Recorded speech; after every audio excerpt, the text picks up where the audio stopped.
کھیلداس بھائی، یہ کیا واقعی درست ہے کہ یہ جو منصوبے جن کے اوپر مریم نواز صاحبہ کہہ رہی ہیں کہ یہ منصوبے ہمارے ہیں، یہ جن کے اوپر نام چینج کیے ہیں، یہ منصوبے ارلیئر پاکستان تحریک انصاف کے انیشیٹوز تھے یا انہوں نے اس پہ کام شروع کر دیا تھا اور ان کے اوپر نام بدلا گیا ہے؟ یہ کیا درست بات ہے؟ دیکھیں، پہلی بات یہ، جو بھی حکومت منصوبہ دیتی ہے اپنے جیب سے کوئی لیڈر نہیں دیتا ہے. وزیر اعلیٰ وزیر اعظم وہ عوام کے پیسے ہیں، وہ عوام کے پر ہی خرچ ہوتے ہیں. درست. انہوں نے لنگر کھانوں کے علاوہ ان کے پاس کوئی پروجیکٹ ہو یا کوئی ایسی مجھے تو نظر نہیں آتا. اگر کوئی 100 منصوبے ایک منصوبہ بھی اگر ان کا ہو، اگر اس کو بند نہیں کیا گیا ہے، تو میں سمجھتا ہوں یہ حکومتوں کو کرنا چاہیے. یہی جمہوریت ہے، یہ اسی سے ملک میں استحکام آتا ہے، اسی سے ملک میں ترقی کا پیا رکتا نہیں ہے. مگر انہوں نے کیا نہیں ہے، ہم نے کوئی ایسا کیا نہیں، مگر کر رہے ہیں بھی صحیح. تو یہ کوئی عمران خان یا کوئی ان کے بزدار کے جیب سے پیسے نہیں نکلے ہوئے تھے. اگر اچھا پروگرام ان کا ہوا ہوگا تو یہ کرنا چاہیے حکومتوں کو، مگر ایسا ہے نہیں، ہرگز نہیں ہے.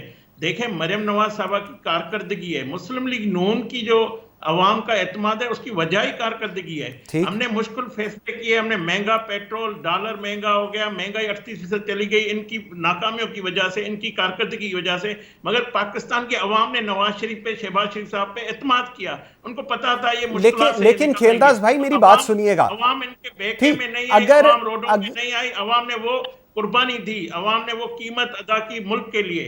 تو یہ آج اگر مریم نواز صاحبہ کے تاریخی 1 سال کی کارکردگی ہے، جو میں سمجھتا ہوں 5 سال میں وہ کرنی چاہیے تھی، انہوں نے 1 سال میں کر کے دکھایا ہے. اور اس کا فوکس نہ پی ٹی آئی ہے، نہ بانی پی ٹی آئی ہے، نہ کچھ اور ہے. اس کا لیکن کھیلداس بھائی مجھے ذرا ایک چیز سمجھائیے گا، ایک چیز بتائیے گا. آپ نے بالکل یہ جو آپ کا جملہ تھا نا کہ لوگوں نے نواز شریف کو، شہباز شریف صاحب کو، آپ لوگوں کو ووٹ دیا، مجھے صرف یہ ووٹ کے اوپر میں نے آپ سے ایک بات کرنی ہے.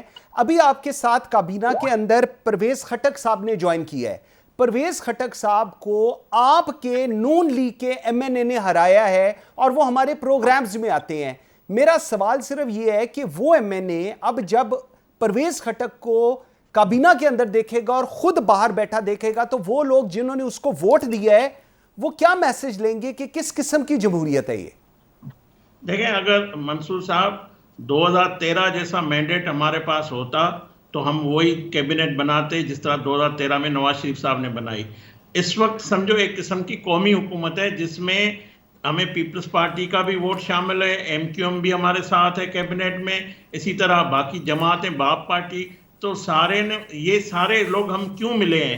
اس کی وجہ یہ ہے کہ پاکستان کو سری لنکا بنانا نہیں تھا، پاکستان کو پاکستان رہنا تھا. تو یہ جو اس قسم کے ہمارے فیصلے ہیں وہ اتفاق کے لیے ہیں، وہ پاکستان میں